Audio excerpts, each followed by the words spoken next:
Here with head coach Tom Heil as well as Luke Schaefer following the win at home, 81-63 over Muskingum. Coach, what are your thoughts on that game? I was proud of the way we played in the second half especially.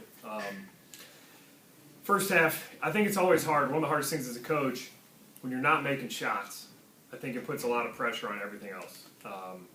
You're almost overly critical of your defense. You know, every mistake defensively is amplified. Every missed free throw is amplified because I thought we missed some pretty easy ones in the first half. Some times where I thought we executed well and got some layups that weren't extremely contested and some good rhythm threes for us, and we just didn't really get going. But I was proud of how we competed in the second half. I think we didn't let that affect us, and we came out. I thought we were very aggressive. I thought we did a great job of sharing the ball. We didn't turn it over. I think it helps when this guy gets rolling like he did. But we're very capable of going through some stretches offensively where we can really get hot. And at times, sometimes on the other end of that, we want our guys to shoot them when they're open. And so when they're not going in, we don't want to be overly critical of our defense, which I think I might have done early in the game. But very, very proud of the way we finished the game.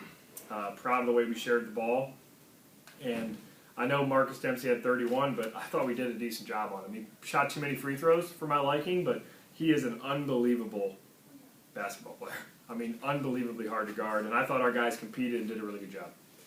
Luke, Coach just said it. He said you guys were hitting rhythm threes, and you were a guy who hit a bunch of rhythm threes, a couple of those pretty much from downtown Cleveland. As you were feeling it today, your previous career high was 19 points. Today you blew that out of the water with 27. Were you just feeling it today, or what was that? It was just starting off. I think a lot of guys like Mike Quiring and Ty Colombo, they're getting me the ball in places I wanted it to be, and I was open. So credit to them because they got me open. But once I got rolling, I felt good and just started shooting them. That's what he always tells me: shoot when you're open and when you feel it. So that's what I did. And Coach, going back to what you said about Dempsey being an outstanding scorer and playing well against him, he did get his points, but you guys played very physical with him. Again, you said he got to the free throw line more than you wanted to, but was that the game plan to play him physical today? Yeah, it's.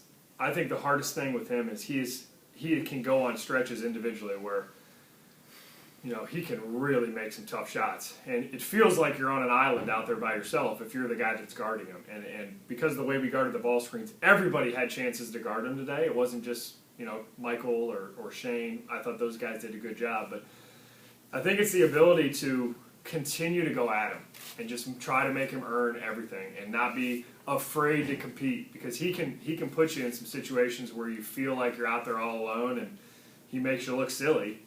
Well, you got to come back to the next play and try to guard him as tough as you can. I think he's as good of a scorer as there is in the country. And I was proud of the way that we did. I thought we were physical with him. He's such a good shooter that I prefer him not shoot 15 free throws or whatever he shot from the line, but we wanted him to shoot contested jumpers, but man, he makes a bunch of them. So proud of the way that we guarded the other guys and didn't let those other guys get going. And I won't be sad when Marcus Dempsey isn't around anymore, because he's as hard to guard as I think anybody.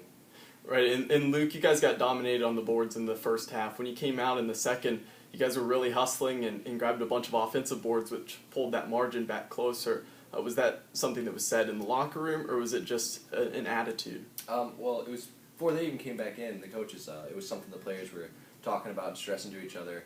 And with him coming in and giving us a little bit of motivation, telling us to rebound, it definitely helped. But like Coach said, we're not making shots in the first half, and it's affecting us on defense. And we come out in the second half and we're making shots, and at the other end we all pumped up, which isn't the way it should be. But I feel like that definitely has an effect. And Coach, this game, you went 8 of 11 from the free throw line, at about 73%. We talked about this recently. Are the yips on the putting green finally gone? Yeah, I hope so, man. I hope so. It's something that the guys on our group in our group that have struggled from the free throw line, they're constantly working at trying to master. We're working away, man. I'll take 8 of 11 any day of the week. So we looked up where we were at in the country free throw shooting, and I'm not going to share that because we're not proud of it. We're hoping to bump that number up here soon. But a special night from Luke.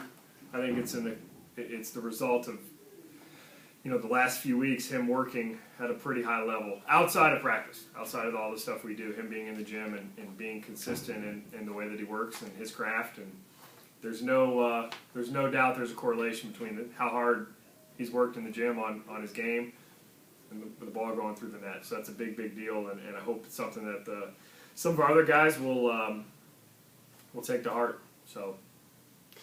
And Luke, you got a little bit of a stretch before your next game and you're back in action against Trine. So with that break, what does a win do for the confidence as you're just going into practice and trying to get some rest for the bodies? Well, I think with what we got, how long is it? 10 days? We play, Yeah, 11 days. Yeah, so I mean, I think the worst thing we can do over this time is, take it easy. I think this is a good time to get in the gym and then get in those extra shots and those extra reps that you can use, because, I mean, you 10 days off, you're going to be hurt when you come back. So. Yeah, absolutely. And Coach, what do you like out of this performance today, and maybe you can take into the next game, as it will be a tough game as well? Yeah, next week's a tough week for these guys. Really, this week was too, with it being the last week of classes. I think it's a challenging week as a student. You got a lot of things due, and then obviously finals looming next week for them. So they've got a few days off to really focus on that, and then we need to really focus on getting healthy, and guys need to get in the training room. And we've got a lot of guys with some nagging injuries that I'm proud of the way they've been able to play through. I think we've got a tough group, but we got to get healthy. We got to get in the training room. We got to take care of our bodies. We got to get physically a little bit recharged. It'll be a tough week, I think, mentally for our guys, but hopefully we will keep practice very short and competitive. I think that's what you want when your mind is a little bit of mush, like it will be for them next week. And then really Sunday we'll start preparing for Trine. We told them in the locker room we got a 3-game season here. With these last 3 non-conference games, 3 very good opponents, and 3 different challenges that we're excited about embracing and trying to get better. So. Looking forward, I think, to some guys working on some things individually that they need to work on, and hopefully we can get healthy. Thank you both. Enjoy the win. Thanks.